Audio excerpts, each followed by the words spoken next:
Media మిత్రులకి నమస్కారం. ఇవాళ మీడియా ముందుకు రావడానికి రెండు ప్రధానమైనటువంటి అంశాలు. ఇవాళ రాష్ట్రంలో ఉన్నటువంటి ఏజెన్సీ ప్రాంతాల్లో ఉన్నటువంటి ఆదివాసీ బిడ్డలు చాలా కోపంతో రగిలిపోతున్నారు. 2024 ఎన్నికల సందర్భంలో చంద్రబాబు నాయుడు గారు ప్రతిపక్ష నాయకుడిగా అరకవేలి వచ్చి జీవో నంబర్ 3 తెలుగుదేశం పార్టీ అధికారంలోకి వచ్చిన వెంటనే జీవో నంబర్ 3ని పునరుద్ధరిస్తాను, ఒకవేళ సాధ్యం కాకపోతే ప్రత్యామ్నాయమైనటువంటి జీవోను తెస్తాను, 100% ఉపాధ్యాయుల ఉద్యోగాల్లో స్థానిక గిరిజనులకే అవకాశం ఇస్తాను అని బహిరంగ సభలో మాట్లాడారు. ప్రభుత్వం అధికారంలోకి వచ్చి 2 సంవత్సరాలైనా ఈరోజు కూడా దాని మీద ఎలాంటి చర్యలు తీసుకున్నటువంటి పాపన పోలేదు. రెండవ అంశం 170 చట్టం. భారతదేశంలో ఆదివాసీ ప్రాంతాలు కవచం లాంటిది 170 చట్టం. ఆదివాసీ ప్రాంతాలను కానీ ప్రజలను కానీ రక్షించే కవచం 170 చట్టం. ఆ చట్టాన్ని నీరుగార్చాలనే ప్రయత్నం ఇవాళ ప్రభుత్వం చేస్తుంది. ఇవాళ చట్టాన్ని ఉల్లంఘించి కేబినెట్ రెజల్యూషన్ కూడా పాస్ చేసి అనేక సందర్భాల్లో చట్టాన్ని కూడా తొంగలో తొక్కినటువంటి సందర్భం చంద్రబాబు నాయుడు గారు చేశారు. దాని మీద కూడా ఇవాళ ఆదివాసీ ప్రజానీకం రగిలిపోతున్నారు. ఇవాళ ఈ 2 అంశాల మీద మాట్లాడాలని మీ ముందుకు వచ్చాను. జీవో నంబర్ 3కి పూర్వపరాలు 2 మాటల్లో చెప్పాలి.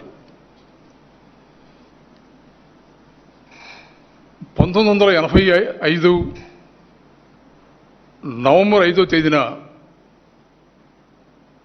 జీవో నంబర్ 275 ఆ రోజున ఉన్నటువంటి senior IAS officer SR Sankaran గారు ట్రైబల్ వెల్ఫేర్ సెక్రటరీగా ఆ జీవోను తీసుకురావడంలో ప్రధానమైనటువంటి భూమికను పోషించాలనే విషయాన్ని ముందుగా మనం గుర్తించాలి.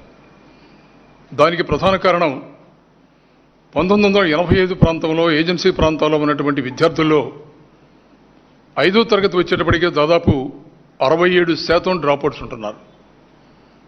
కొండల్లో కోనల్లో ఎత్తైనటువంటి కొండ శిఖరాల్లో ఉన్నటువంటి గ్రామాల్లో ఉన్నటువంటి ఆదివాసీ ప్రాంతాలలో అరకొరగా ఉన్నటువంటి సౌకర్యాలలో విద్యార్థులు సక్రమంగా పాఠశాలకు వెళ్ళలేనటువంటి పరిస్థితుల్లో డ్రాప్అవుట్స్ ఎక్కువగా ఉండేవి. ఆ రోజున అధ్యాపకులు కూడా అందుబాటులో లేకపోవడం వల్ల ఇదొక ప్రధానమైనటువంటి కారణమైంది. శంకరన్ గారు ఆ రోజు ఆలోచించారు, ఏం చేస్తే ఆదివాసీ ప్రాంతాల్లో ఉన్నటువంటి విద్యార్థుల్లో డ్రాప్అవుట్స్ గణనీయంగా తగ్గించగలం, విద్యార్థులు బడికి వెళ్ళటం కాకుండా బడినే విద్యార్థుల దగ్గర తీసుకొస్తే బాగుంటుందన్నటువంటి ఆలోచనతో ఆ చిన్న చిన్న గిరిజన గ్రామాల్లో ఎవరైతే 10వ తరగతి దాకా చదువుకున్నారో ఆ గ్రామంలో చదువుకున్నటువంటి అభ్యర్థిని అక్కడే స్కూల్ పెట్టి అక్కడే విద్యని ఆ విద్యార్థులు అభ్యసించే విధంగా వారు వేసినటువంటి ఒక అద్భుతమైనటువంటి ప్రణాళిక జీవో నంబర్ 275. తర్వాత చాలా అద్భుతమైనటువంటి ఫలితాలని ఆ జీవో ఇచ్చింది. తర్వాత జరిగినటువంటి పరిణామ క్రమంలో అది రూపాంతరం చెంది 2000 సంవత్సరంలో జీవో నంబర్ 3గా ఆనాడు ఉన్నటువంటి ప్రభుత్వాలు దాన్ని తయారు చేశారు.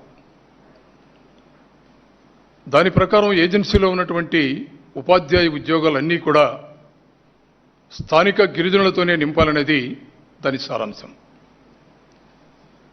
అయితే లీలాప్రసాద్ వెంకటేశ్వరరావు అనే 2 వ్యక్తులు గిరిజనేతరులు సుప్రీంకోర్టులో 2002వ సంవత్సరంలో ఒక పిటిషన్ వేశారు. జీవో నంబర్ 3 ప్రెసిడెంషియల్ ఆర్డర్కి అగెనిస్ట్గా ఉంది, దీన్ని రద్దు చేయాలని 3609/2002 అలాగే 7040/2002 సివిల్ అపీల్ దీని ప్రకారం వాళ్ళు సుప్రీంకోర్టులో కేసు వేయడం జరిగింది.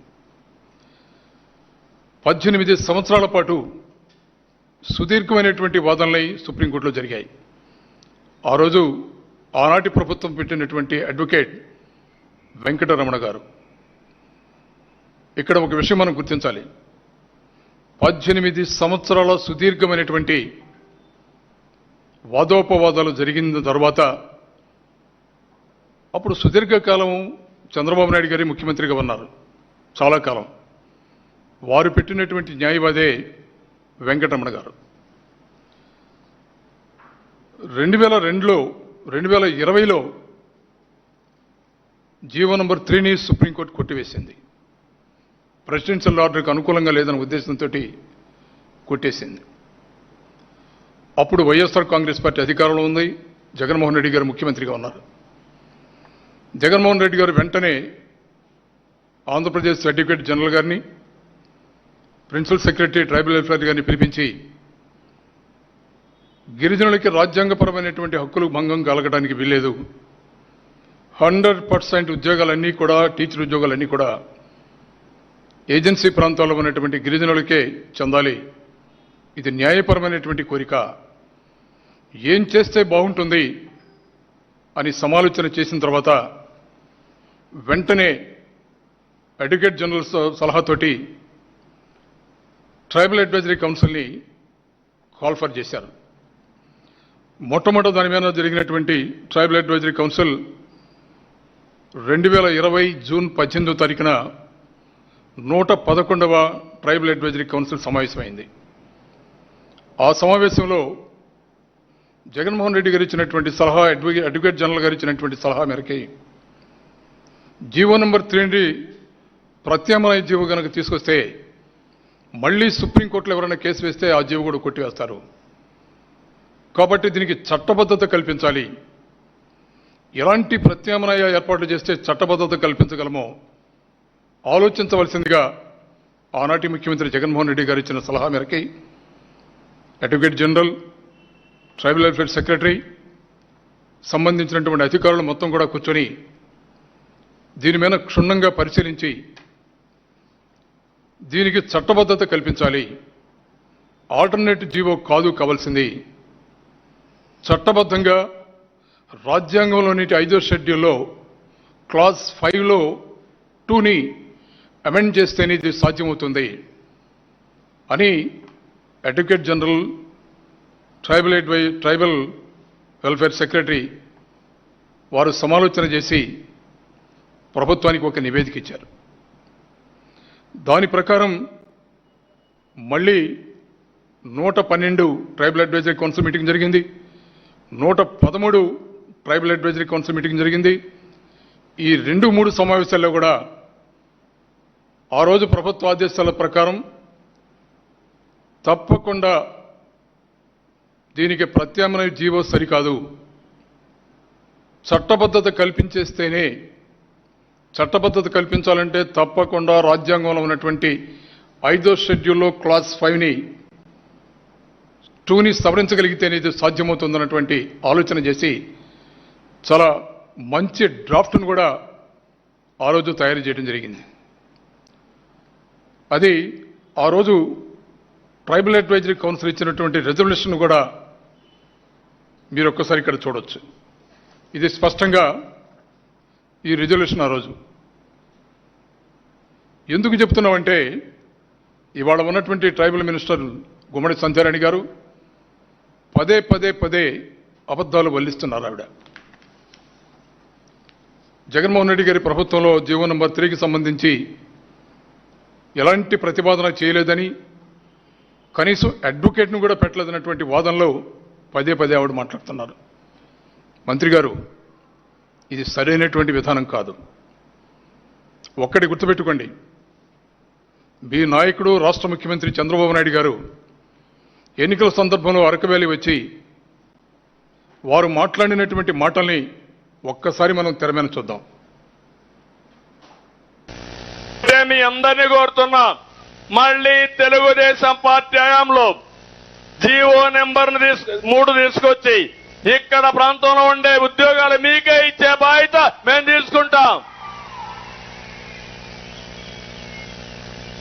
అవసరమైతే కోర్టులో కూడా ఫైట్ చేస్తాం. అన్ని విధాల పోరాడి దాన్ని అమలు చేసే బాధ్యత మాదని గిరిజన సోదరి సోదరులందరికీ విజ్ఞప్తి చేస్తున్నా.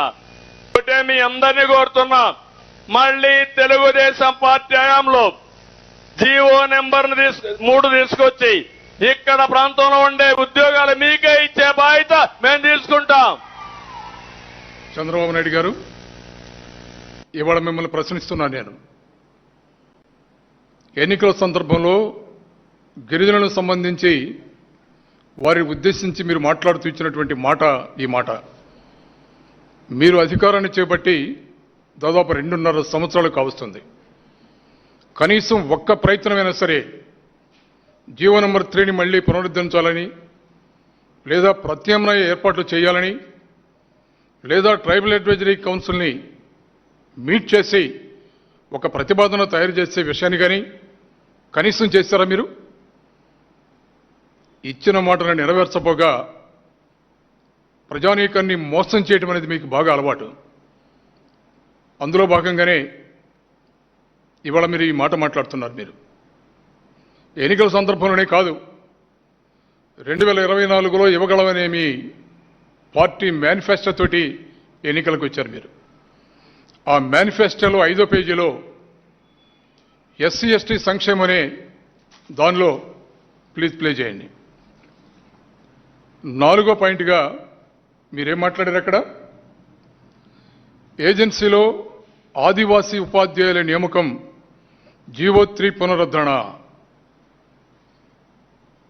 ఏం చేశారు మీరు? సమాధానం చెప్పే ధైర్యం ముఖ్యమంత్రి చంద్రబాబు నాయుడు గారు కానీ, మీ గిరిజన సంక్షేమ శాఖ మంత్రి, అబద్ధాలు వల్లించే మంత్రి గుమ్మడి సంధ్యారాణి కానీ సమాధానం చెప్పే ధైర్యం మీకుందా? ఇవాళ 2.5 సంవత్సరాలలో గిరిజన ప్రజానీకానికి సంబంధించినటువంటి ఈ జీవోలని ఏం చెయ్యాలన్నటువంటి ఆలోచన కూడా చేసే సమయం మీకు లేదా? పైగా మీ మంత్రి ద్వారా రాష్ట్రంలో ఉన్నటువంటి ఆదివాసీ బిడ్డలని, అమాయకులని మభ్యపెట్టే ప్రయత్నం మీరు చేస్తున్నారు. ఇది మంచి పద్ధతి కాదు. ఇది మీకు సంధ్యారాణి గారు మాట్లాడుతూ అనేకమైనటువంటి అబద్ధాలు వల్లిస్తున్నారు. జగన్మోహన్ రెడ్డి గారు ముఖ్యమంత్రిగా ఉండగా అసలు ఈ జీవో నెంబర్ 3కి సంబంధించినటువంటి కేసులో రివ్యూ పిటిషన్ కూడా వేయలేదని, ఒక అడ్వకేట్ను కూడా పెట్టలేదని అబద్ధాలు వల్లిస్తున్నారు మీరు. డైరీ నంబర్ 14598/2022 ఆ సంవత్సరంలో సీనియర్ కౌన్సిల్, రాజ్యాంగ నిపుణుడైనటువంటి డాక్టర్ రాజీవ్ ధవన్ గారిని అడ్వకేట్గా పెట్టి సుప్రీంకోర్టులో దాని మీద రివ్యూ పిటిషన్ వేయటం కూడా జరిగింది. ఇది మీకు తెలియదా? మీకు మన రాష్ట్రంలోనే కాదు, తెలంగాణ రాష్ట్ర ప్రభుత్వం, అలాగే మరో 15 మంది ఆదివాసీ సంఘాలు కూడా సుప్రీంకోర్టులో రివ్యూ పిటిషన్ వేశారు. దీని మీద జరిగినటువంటి వాదోపవాదాల తర్వాత 2024 ఏప్రిల్లో సుప్రీంకోర్టు దానికి కొట్టేసింది. ఇది జరిగినటువంటి వాస్తవం. మీరు మాట్లాడేదేంటి? వైఎస్ఆర్ కాంగ్రెస్ పార్టీ అధికారంలోకి వచ్చిన తర్వాత కనీసం జీవో నెంబర్ 3ని సుప్రీంకోర్టు కొట్టివేస్తే రివ్యూ పిటిషన్ కూడా వేయలేదని మీరు పదే పదే మాట్లాడుతున్నారు. ఎవరిని మోసం చేయడానికి, ఎవరిని మభ్యపెట్టడానికి ఈ మీరు మాట్లాడుతున్నారో సమాజానికి తెలియజేయవలసినటువంటి బాధ్యత మనకుంది. ఒక గౌరవప్రదమైనటువంటి మంత్రిగా ఉండి, బాధ్యతగా వ్యవహరించవలసినటువంటి పదవిలో ఉండి బాధ్యత రహితంగా మీరు ప్రవర్తిస్తుంటే రాష్ట్రంలో గిరిజన ప్రజానీకం సిగ్గుతో తలవంచుకుంటున్నారు. మాట్లాడితే అబద్ధం, ఏదో విధంగా వైఎస్ఆర్ కాంగ్రెస్ పార్టీ మీద నెట్టవేయాలనే ప్రయత్నం.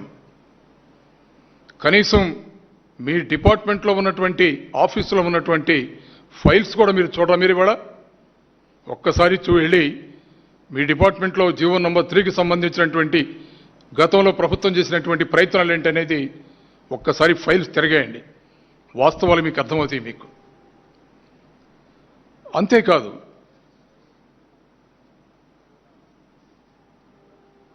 రెండు విషయాలు ఇక్కడ ప్రస్తావించాలి సంజయ్ రెడ్డి గారు.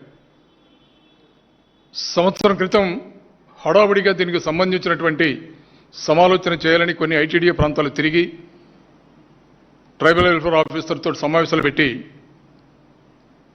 వారి సలహాలు సంప్రదింపులు మీరు చేశారు. ఈ రోజుకైనా కనీసం దీనికి సంబంధించి ట్రైబల్ అడ్వైజరీ కౌన్సిల్ సమావేశం ఎందుకు పెట్టలేకపోయారు? ఆ టీఎస్సీలో ఒక రిజల్యూషన్ ఎందుకు పాస్ చేయలేకపోయారు? అసలు రాజ్యాంగపరమైనటువంటి చిక్కులు ఇందులో ఉంటే, ప్రత్యామ్నాయ ఏర్పాటు చేయవలసినటువంటి బాధ్యత మీలో ఉంటే,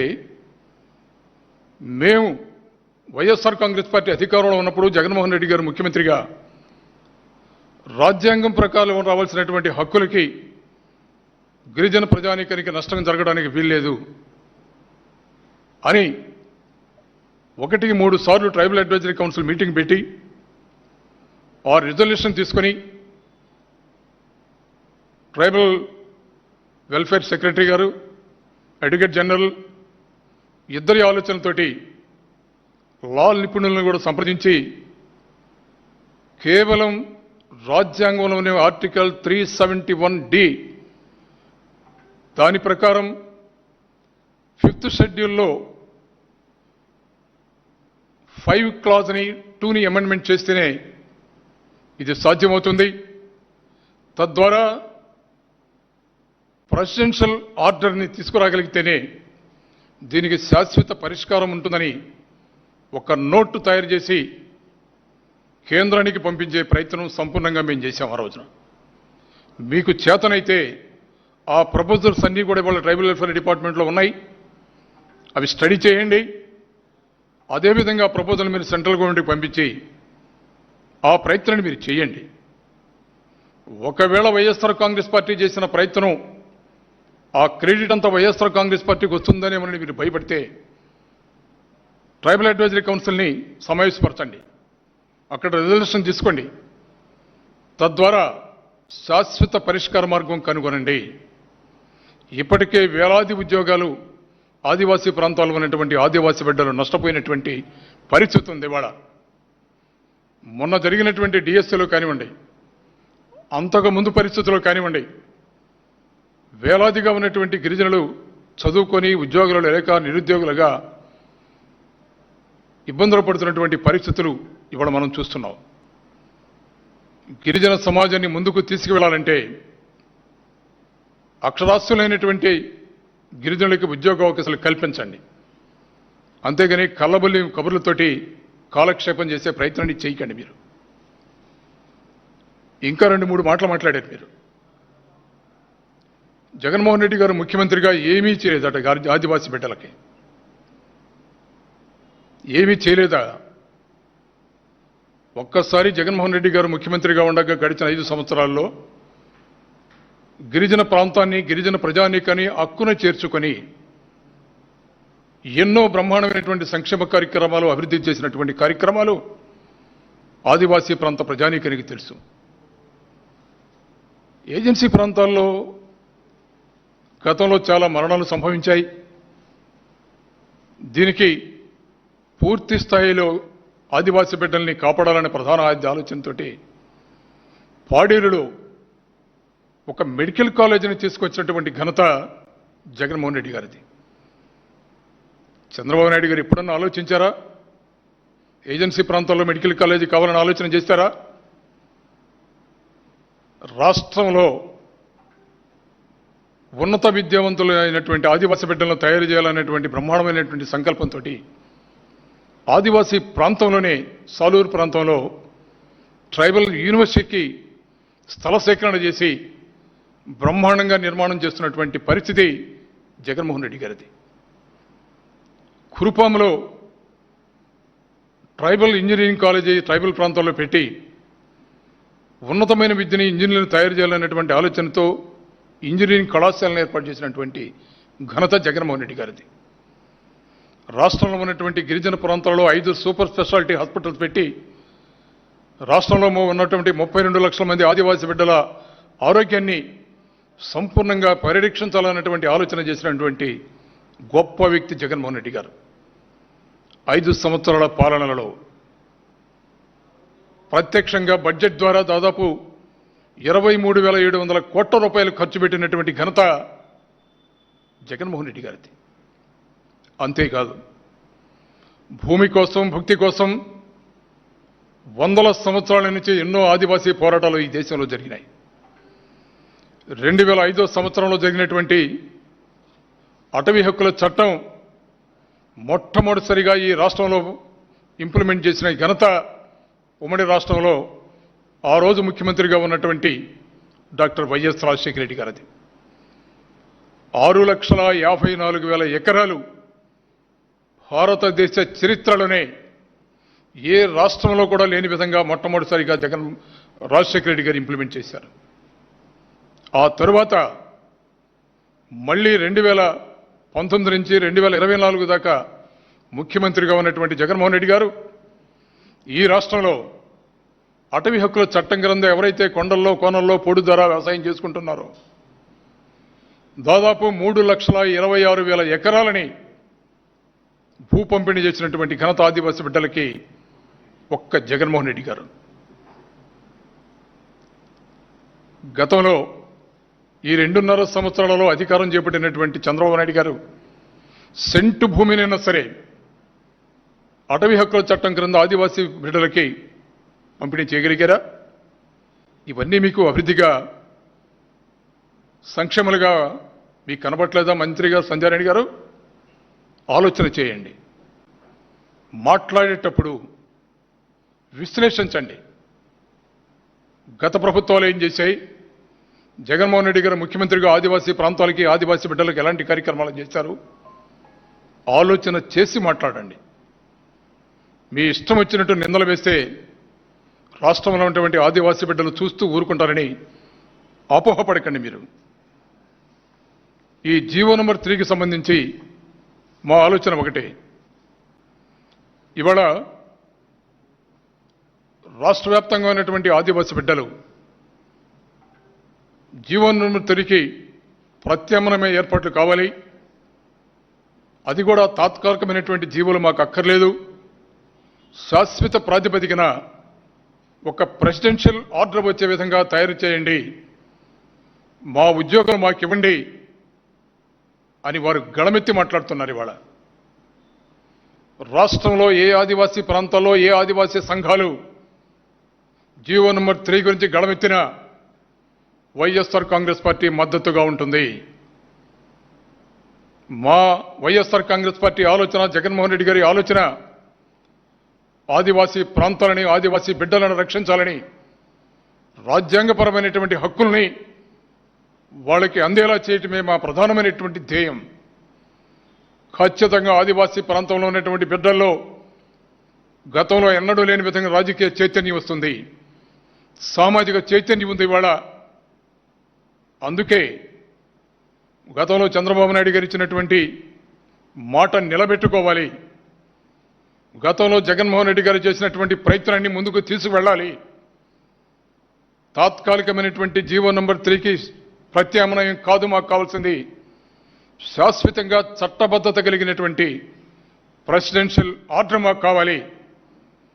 అవసరమైతే రాజ్యాంగంలో ఉన్నటువంటి ఆర్టికల్ 371D దాని ప్రకారం షెడ్యూల్ 5లోనే క్లాస్ 5(2)ని సవరించినా సరే షెడ్యూల్ 6లో ఉన్నటువంటి అవకాశాలని సంపూర్ణంగా మాకు కలగజేయాలన్నటువంటి ఆలోచనతోటి ఆదివాసీ ప్రాంతాల్లో ఆదివాసీ ఉద్యమాలు గత సంవత్సరం నుంచి కూడా ప్రారంభమయ్యాయి. వేలాది మందే కాదు, లక్షలాది మంది ఆదివాసీ బిడ్డలు ఇవాళ రోడ్డున పడి రోధిస్తున్నారు. మా హక్కులకి భంగం వాటిల్లేకండి, మా హక్కులు కాపాడండి, మా బ్రతుకుల్ని కాపాడండి అని ఇవాళ ఘోషిస్తున్నారు. ఇవాళ రాజ్యాంగపరమైనటువంటి వారు హక్కుల్ని కాపాడమని వాళ్ళు మాట్లాడుతుంటే, గొంతెత్తుంటే పోలీస్ యంత్రాంగం ద్వారా అక్రమంగా అరెస్టులు చేసి భయపెట్టే ప్రయత్నం చేస్తున్నారు. ఇవాళ మీరు ఆదివాసీ బిడ్డల్ని భయపెట్టి భయభ్రాంతులను చేస్తామంటే సాధ్యమయ్యే పని కాదు ఇది. భారతదేశంలో ఆదివాసీ ఉద్యమాలు ఏ విధంగా ఉంటాయి మీ అందరికీ తెలిసిన విషయమే. ఆలోచన చేయవలసిందిగా మనవి చేస్తున్నా. రెండోది,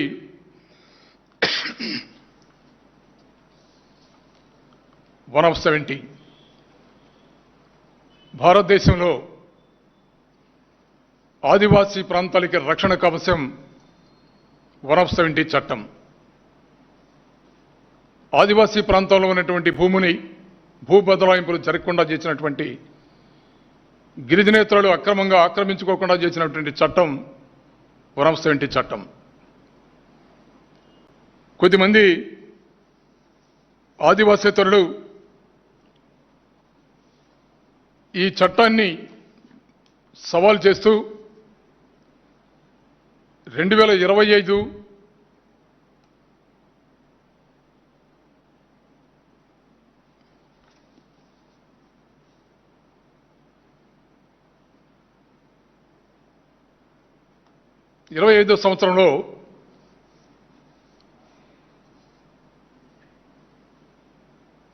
పదిహేడు 52/2026లో సుప్రీంకోర్టులో పిటిషన్ వేశారు. ఈ పిటిషన్ వేసి దాదాపు 8 నెలలకు కావస్తుంది. కనీసం ఇందులో ఈ రోజు కూడా ఈ ప్రభుత్వం దాని మీద ఇంప్లీడ్ అవ్వాల. కారణం ఏంటి చంద్రబాబు నాయుడు గారు? ఇది చాలా చాలా ఇంపార్టెంట్ చట్టం. ఈ చట్టాన్ని సవరించాలని లేదా తొలగించాలని కొద్దిమంది గిరిజనేతలు సుప్రీంకోర్టులో పిటిషన్ వేస్తే వేసి 8 మాసాలైనా కూడా ప్రభుత్వం నిమ్మక నీరెత్తినట్టుగా ఇవాళ వ్యవహరిస్తుంది. అంతేకాదు